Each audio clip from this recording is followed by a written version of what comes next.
Welcome to Suman TV. నేను మీ Suman TV. చాలామంది ఫారెన్లో సెటిల్ అయినటువంటి వాళ్ళు ఉంటారు. అంటే ఇక్కడ నుంచి ఏదైనా జాబ్ చేద్దామని వెళ్ళినటువంటి వాళ్ళు ఉంటారు, లేదా అక్కడ బిజినెస్ పెట్టుకొని సెటిల్ అయినటువంటి వాళ్ళు కూడా చాలామంది ఉంటారు. అండ్ కొంతమందికి ఇక్కడ ఇండియాలోను అండ్ అక్కడ కూడా బిజినెస్ ఉంటుంది, రెవెన్యూ సోర్సెస్ అయితే అక్కడ ఉంటుంది, ఇక్కడ ఉంటుంది. సో ఆ ప్రాసెస్లో ట్యాక్స్ కట్టడం అనేది ఎవరికైనా సరే సో ఏ విధంగా కట్టాలి అండ్ ఆ ట్యాక్స్ బెనిఫిట్స్ ఏవైతే ఉంటాయో వాటిని ఏ విధంగా తెలుసుకోవాలి అనుకున్నటువంటి ప్రాసెస్ ఒకటి ఉంటుంది. అలాంటి ప్రాసెస్లోనే సిపిఏని ఏ విధంగా చూస్ చేసుకోవాలి, సర్టిఫైడ్ పబ్లిక్ అకౌంటెంట్స్. సో అలాంటి వ్యక్తి ఈరోజు మనతో పాటు ఉన్నారు, మహేష్ ముత్యాల గారు. సో ఆ ప్రాసెస్ అంతా ఏంటి, ఏ విధంగా ఉంటుంది అనేది ఈరోజు మనం వారి మాటలోనే తెలుసుకుందాం. Hello sir. హాయ్ అండి. హాయ్ సార్, చాలామంది ఫారెన్లో సెటిల్ అయినటువంటి వాళ్ళు ఉంటారు. వాళ్ళకి ఏంటంటే ఇన్కమ్ సోర్సెస్ చాలా ఉంటాయి, అంటే మల్టిపుల్ ఇన్కమ్ సోర్సెస్ ఉంటాయి. అంటే ఇక్కడ ఇండియాలోనూ ఉంటుంది, అక్కడ ఉంటుంది. జనరల్గా ట్యాక్స్ పే చేసుకోవాలి అనుకున్నటువంటి వాళ్ళు ఎవరైతే ఉంటారో ఎలాంటి ప్రాసెస్ని చూస్ చేసుకోవాల్సినటువంటి అవసరం ఉందంటారు? ఎందుకంటే మీరు అక్కడ వర్క్ చేస్తున్నారు అండ్ దాంతోపాటు మీకు అక్కడ కంపెనీ కూడా ఉంది అండ్ చాలామంది క్లయింట్స్ కూడా ఉన్నారు, మీకు తెలుసు. అయితే ఇక్కడ తెలుగు రాష్ట్రాల్లో ఏంటంటే ఈ సిపిఏ ప్రాసెస్ అనేది అతి తక్కువ మందికే తెలుసు. సో మీలాంటి వాళ్ళు కనుక దాని మీద అవేర్నెస్ క్రియేట్ చేసి ప్రాసెస్ ఇలా ఉంటుందని చెప్పి చెప్తేనే ఎక్కువ మంది తెలుస్తుంది కాబట్టి అడుగుతున్నాను, ఎలా ఉంటుందని. First of all thank you అండి. Thank you for this opportunity. So నేను యూఎస్లో ఉంటాను, ఇందాక మీకు చెప్పినట్టు. సో హ్యూస్టన్, టెక్సస్లో ఉంటాను. అక్కడ సిపిఏ ఏంటంటే ఇక్కడ చార్టెడ్ అకౌంటెంట్ ఎలా ఉంటారో మనకు ఇండియాలో, అక్కడ equivalent to CPA, certified public account, మీరు ఇందాక చెప్పినట్టు. సో మల్టిపుల్ రెవెన్యూస్ ఉంటాయి. యూనో మీరు అన్నట్టు శాలరీ ఇన్కమ్ ఉండొచ్చు, రెంటల్ ఇన్కమ్ ఉండొచ్చు, స్టాక్ ట్రాన్సాక్షన్స్ చేయొచ్చు, అక్కడ గెయిన్ తీసుకురావచ్చు. ఎప్పుడు ఇన్కమ్ వచ్చినా కూడా government expects their share, right? So మీరు ట్యాక్స్ అయితే కట్టాలా, రైట్? కాకపోతే ఎంత కట్టాలి, ఎలా తగ్గించుకోవాలి మనం? Nobody wants to pay taxes, right? జనరల్గా టు బి ఆనెస్ట్ ఏమంటే మనం ఎందుకు పే చేయాలి, this is hard and money, why should we pay అనేది ఒక జనరల్ నోషన్ ఉంటుంది. యూనో ఎమోషన్ కూడా ఉంటుంది. ఎగ్జాక్ట్లీ. ఎందుకంటే that is like your money end of the day, right? So అలాంటప్పుడే మీకు అంటే మళ్ళీ లీగల్గా చేయాలి, యూనో. సో ఎలా తగ్గించుకోవాలనుకున్నా, ఎలా మినిమైజ్ చేసుకోవాలనుకున్నా కూడా you have to do it in a legal way so that you don't get in to trouble again.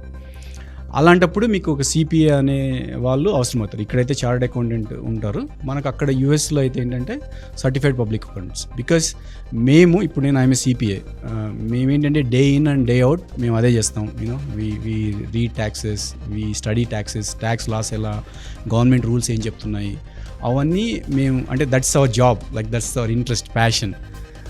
అందుకని మీరు if you go with a CPA you'll know like okay, ఇక్కడ వాళ్ళు మీకు కరెక్ట్గా guide చేయగలరు. మీకు వచ్చే ఇన్కమ్ ఇంత, జనరల్గా అయితే మీరు ఇంత ట్యాక్స్ కట్టాలా, but if you do so and so then maybe మీరు తగ్గించుకోవచ్చు ట్యాక్స్, అంటే లీగల్గా తగ్గించుకోవచ్చు అనేది మీకు చాలా హెల్ప్ అవుతుంది అనమాట.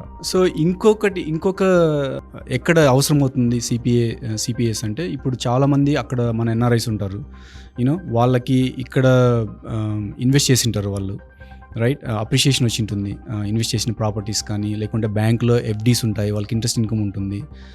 అవి ఇప్పుడు మళ్ళీ బ్యాక్ టు యుఎస్ వాళ్ళు రీపాట్రియేట్ చేయాలనుకుంటే, if they want to bring that cash back to US, అప్పుడు దెర్ ఇస్ ఎ ప్రాసెస్. మీరేంటంటే జనరల్లీ అలా ఇక్కడ బ్యాంక్లో ఉంచి అక్కడ బ్యాంక్లోకి ట్రాన్స్ఫర్ చేయలేరు అనమాట. There is a process, you have to follow that. ఇక్కడ మనకు ఆర్బీఐ రూల్స్ ఉంటాయి, Indian income tax government rules ఉంటాయి, you have to follow those rules. And అక్కడ కూడా యూఎస్ గవర్నమెంట్ రూల్స్ ఉంటాయి.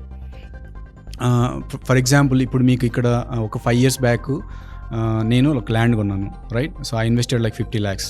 ఇప్పుడు 5 years తర్వాత అది 1 crore అయింది. So that means you gain 50 lakhs, right? ఇక్కడ క్యాపిటల్ గెయిన్స్ ట్యాక్స్ ఉంటుంది, మనం 25% కట్టాలి, 25%. అక్కడ కూడా క్యాపిటల్ గెయిన్ ట్యాక్స్ ఉంటుంది. ఇవన్నీ కట్టిన తర్వాత ఆ బ్యాలెన్స్ అమౌంటే మనం తీసుకెళ్ళగలం అక్కడ. బట్ అక్కడ మీకు ఒక క్వశ్చన్ రావచ్చు, నాకు వచ్చిందేమో 50 lakhs గెయిన్, ఇక్కడ 25% కట్టాలి, అక్కడ 25% కట్టాలంటే సేమ్ ఇన్కమ్ మీద 2 times కట్టాలా అనేది. అవును. అదే మీరు సిపిఐ దగ్గరకు వచ్చారనుకోండి, అప్పుడు ఒక రూల్ ఉంటుంది అక్కడ. ఇండియా గవర్నమెంట్కి యుఎస్ గవర్నమెంట్కి ఒక ట్రీటీ ఉంది, you know, double tax avoidance treaty అని ఒకటి ఉంది. సో ఇక్కడ కానీ మీరు సేమ్ ఇన్కమ్కి ట్యాక్స్ కట్టింటే then you don't have to pay tax over there అనేది ఒక రూల్ ఉందన్నమాట. But again there is a process for that. అంటే మీరు ఏం చేయాలి, ఎలా దాన్ని క్లెయిమ్ చేసుకోవాలా అనేది మళ్ళీ దానికి మీ అవసరం ఉంటుంది, అక్కడ మా అవసరం ఉంటుంది. సో మీకు తెలియదు కాబట్టి, అంటే general public, because that's our subject, so తెలియదు కాబట్టి మీ దగ్గర వచ్చానంటే మీరు you can save lot of taxes అక్కడ. ఇప్పుడు 25% అంటే ఇప్పుడు 100K ఒక 1 crore ప్రాఫిట్ వచ్చింది అనుకో, 25 lakhs ట్యాక్స్ అది. అక్కడ మీరు మాలాంటి వాళ్ళ దగ్గరికి వస్తే you can save 25 lakhs tax అక్కడ.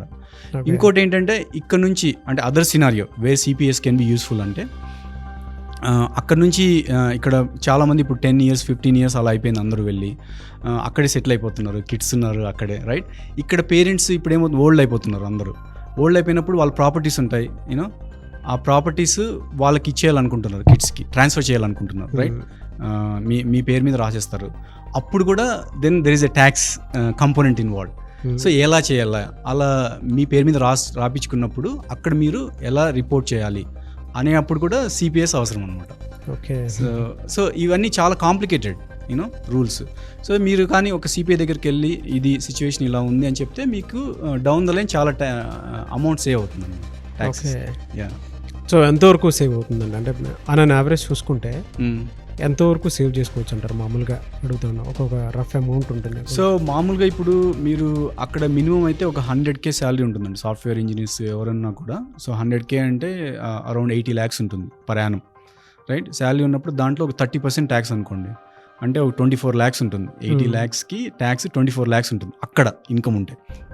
ఆ 24 lakhsకి మీరు కానీ ఒక సిపిఐ దగ్గరికి వెళ్తే ఎనీవేర్, అంటే డిపెండింగ్ ఆన్ మీకు అదర్ సోర్సెస్ ఏమున్నాయి అన్నదాన్ని బట్టి ఒక 5 to 10 lakhs అయితే సేవ్ చేసుకోవచ్చు ఇమ్మీడియట్గా అయితే కనుక. రిటైర్మెంట్ బెనిఫిట్స్ కానీ లేకుంటే ఎక్కడైనా వేరే దగ్గర ఇన్వెస్ట్ చేయడము, రియల్ ఎస్టేట్లో ఇన్వెస్ట్ చేయడము, అలా చూసుకుంటే చాలా ట్యాక్స్ ప్లానింగ్ ఆపర్చునిటీస్ ఉంటాయి, ఉంటే మనం సేవ్ చేసుకోవచ్చు. అక్కడ ఓన్లీ శాలరీ ఇన్కమ్ ఉంది అనుకుంటే. అది ఇక్కడ ఉంది అనుకోండి, ఫర్ ఎగ్జాంపుల్ ఇందాక నేను చెప్పినట్టు 1 crore మీకు అప్రిషియేషన్ వచ్చింది, ఏదన్నా ల్యాండ్ కొన్నారు, అప్పుడు you can save around 25 lakhs అక్కడ స్ట్రైట్ అవే. ఎందుకంటే లేదంటే అక్కడ కట్టాలా ట్యాక్స్, ఇక్కడ కట్టాలి.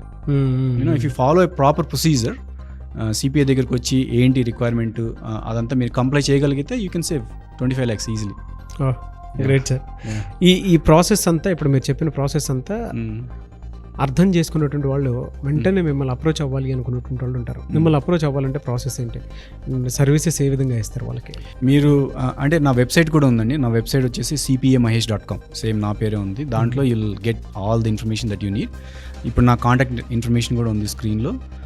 సో యూ కెన్ అప్రోచ్ మీ. నేను యూఎస్లోనే ఉంటాను, బట్ యూఎస్లో ఒక స్టేట్లో ఉన్నా కూడా we serve clients across the states. 50 states ఉన్నాయి కదా, అన్ని స్టేట్స్లో ఉన్నారు మన క్లయింట్స్. అన్ని స్టేట్స్లో ఉన్నారు, ఆన్లైన్లో రిమోట్ చేస్తాము. సో మేము పేరోల్ ట్యాక్సెస్ చేస్తాము, ఇన్కమ్ ట్యాక్సెస్ చేస్తాము, sales tax, different types of taxes అనమాట ఇవన్నీ. Plus international tax, India US ఏదైనా ఉండేది. ప్లస్ అకౌంటింగ్ కూడా, మీ బిజినెస్ ఉంది, మీకు అకౌంటింగ్ నీడ్స్ ఉన్నాయి, అకౌంట్ ఎలా చేయాలి, ఫైనాన్షియల్ స్టేట్మెంట్స్ ఎలా ప్రిపేర్ చేయాలి, అవన్నీ చేస్తాము. ప్లస్ మీకు ఇప్పుడు ఏదైనా మీరు తప్పు చేశారు, ఇంతకుముందు ఆడిట్ వచ్చింది, మీకు రిప్రజెంట్ చేయాలి ఆడిట్ గవర్నమెంట్ దగ్గరికి వెళ్ళి. So we can represent you, just like ఇప్పుడు లాయర్స్ ఎలా రిప్రజెంట్ చేస్తారు కోర్టులో, అలానే మేము కూడా ఐఆర్ఎస్ దగ్గరికి వెళ్ళి. ఐఆర్ఎస్ అంటే ఏంటంటే internal revenue service, American government. ఇక్కడ ఇన్కమ్ ట్యాక్స్ డిపార్ట్మెంట్ ఎలా ఉందో అలా American government tax department is IRS. వాళ్ళ దగ్గరికి వెళ్ళి మేము రిప్రజెంట్ చేయగలం అనమాట. ఏదో ఇంతకుముందు ఎందుకు ఇష్యూ అయింది, వాళ్ళు పెనాల్టీస్ వేస్తారు. ఇప్పుడు ఏదన్నా మీరు చెప్పిన, నేను ఇందాక ప్రొసీజర్స్ రూల్స్ ఉన్నాయని కదా, అవి కానీ మనం ఫాలో అవ్వలేదు అనుకోండి, దెన్ పెనాల్టీస్ ఉంటాయి. Penalties will be huge. ఇప్పుడు ఒక క్లయింట్ ఉన్నారు నాకు, ఆయనకి ఇక్కడ బ్యాంక్ అకౌంట్ ఉంది. బ్యాంక్ అకౌంట్లో మోర్ దాన్ 10 lakhs బ్యాలెన్స్ ఉంటే దెన్ అక్కడ ఒక రిపోర్ట్ చేయాలన్నమాట మనం. ఫారిన్ బ్యాంక్ అకౌంట్ రిపోర్టింగ్ అని ఉంటుంది. అది కానీ మిస్ అయింది అనుకోండి, పర్ యానం $10,000 ఛార్జ్ చేస్తారు. అంటే 8 lakhs జస్ట్ ఒక అకౌంట్ ఉంది అని మనం చెప్పకపోతే అక్కడ 8 lakhs rupees ఫైన్ ఉంటుంది అన్నమాట. సో ఆ సినారియోలో మీకు ఏదన్నా మీరు రిపోర్ట్ చేయలేదు పాస్ట్లో, మీకు ఇప్పుడు ఆడిట్ వచ్చింది, అలాంటి కేసులో కూడా we can take up those cases. We can represent and try to save you that penalty. Sir, thank you అన్న, thank you so much Mahesh గారు. మై ప్లెజర్ అండి, థ్యాంక్ యూ. సో చూసారు కదండి వీడియో. సో ట్యాక్స్ ప్లానింగ్ కోసం అంటే యూఎస్లో ఉండేటువంటి వాళ్ళు చాలామంది ఉంటారు. వీడియో చూసిన తర్వాత ఒక మంచి సిపిఎన్ కనుక మీరు చూస్ చేసుకుని ముందుకు వెళ్ళాలి అనుకుంటే మహేష్ గారి కాంటాక్ట్ నెంబర్ అంతా ఇక్కడ కనిపిస్తుంది స్క్రీన్ మీద మీకు. దానికి మీరు కాల్ ఆర్ మెసేజ్ వాట్సాప్ చేసి డీటెయిల్స్ అన్నీ కనుక్కొని అండ్ మీకు ఉండేటువంటి డౌట్స్ ఏవైతే ఉంటాయో సో అపాయింట్మెంట్ తీసుకుని మరీ మీరు క్లియర్ చేసుకోవచ్చు. అండ్ సర్వీసెస్ ఏమైనా కావాలి అనుకుంటే కూడా ఆల్రెడీ ఆయన వీడియోలో కొన్ని సర్వీసెస్ చెప్పడం జరిగింది. ఆ సర్వీసెస్ అంతా మా సైడ్ నుంచి మేము చేస్తామని చెప్పేసి.